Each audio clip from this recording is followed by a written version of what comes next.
దొనికెల నవీన్, జగిత్యాల జిల్లా, మెట్పల్లి పట్టణం.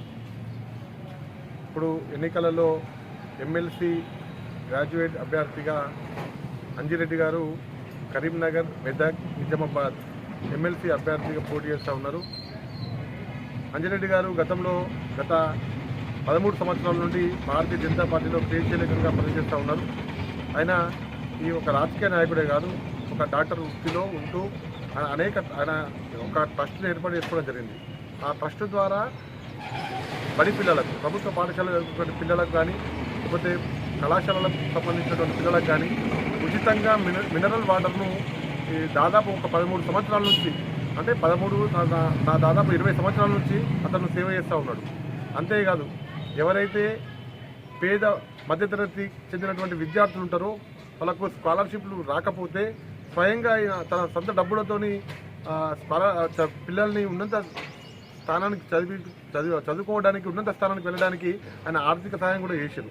కేవలం సంగారెడ్డి జిల్లాలోనే కాదు, కరీంనగర్, మెదక్, నిజామాబాద్ ఈ పార్లమెంట్ పరిధిలో ఉన్నటువంటి విద్యార్థులకు, అనేక మంది విద్యార్థులను ఆదుకున్నటువంటి చరిత్ర అంజిరెడ్డి గారిది.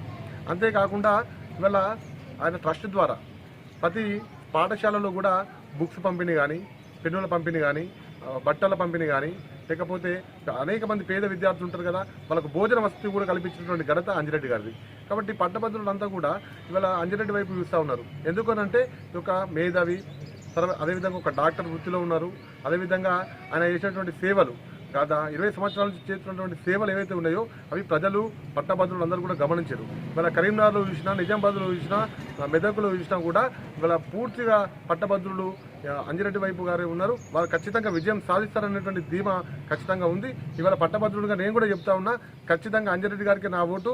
ఖచ్చితంగా అంజిరెడ్డి గారు భారీ మెజార్టీతో గెలుస్తారు. ఎందుకంటే ఉన్నటువంటి కాంగ్రెస్ పార్టీ అభ్యర్థి ఎవరైతే ఉంటారో అతనికి కాలేజ్ ఉన్నది కావచ్చు, కానీ అక్కడ కాలేజీ ఉన్నటువంటి విద్యార్థులను వేధించి అక్రమంగా వసూలు చేసి, అక్రమంగా ఫీజులు వసూలు చేసి కనీసం ఒక 2,000 కూడా మాఫీ అయినటువంటి పరిస్థితి.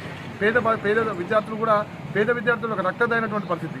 అటువంటి పరిస్థితుల్లో ఈ యొక్క కాంగ్రెస్ పార్టీ అభ్యర్థి ఉన్నాడు. కానీ బీజేపీ అభ్యర్థి చూసినట్టయితే ఆయన సేవల్ని కానీ, ఆయన చేసినటువంటి ఒక మంచితనం, వాళ్ళ భార్య కూడా రాజకీయాల్లో ఉంది, ఆమె చేసినటువంటి సామాజిక సేవలు కూడా కరోనా సమయంలో, వాస్తవానికి కరోనా సమయంలో ఈ యొక్క అందరూ కూడా భయపడ్డారు. కానీ ఆమె ఒక లేడీగా, అంజిరెడ్డి గారు ఒక నాయకత్వ లక్షణంతో అనేక మంది పేద ప్రజలకు ఏవైతే కిట్స్ ఇవ్వడం జరిగింది, అదేవిధంగా వాళ్ళకి భోజనం వసతి ఏర్పాటు చేయడం జరిగింది.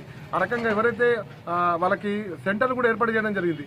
చాలామంది కరోనా వచ్చి ఇబ్బంది పడుతూ ఉంటే ఇంట్లో కూడా ఉంచుకోలేనటువంటి పరిస్థితి, కానీ వాళ్ళకి సెంటర్ ఇచ్చి వాళ్ళకి భోజనం ఏర్పాటు చేసి ఈ కరోనా కిట్ని ఇచ్చి వాళ్ళ ప్రాణాలు కాపాడేటువంటి వ్యక్తులు అంజిరెడ్డి గారు. కాబట్టి వారికి ఓటు ఉంటుంది.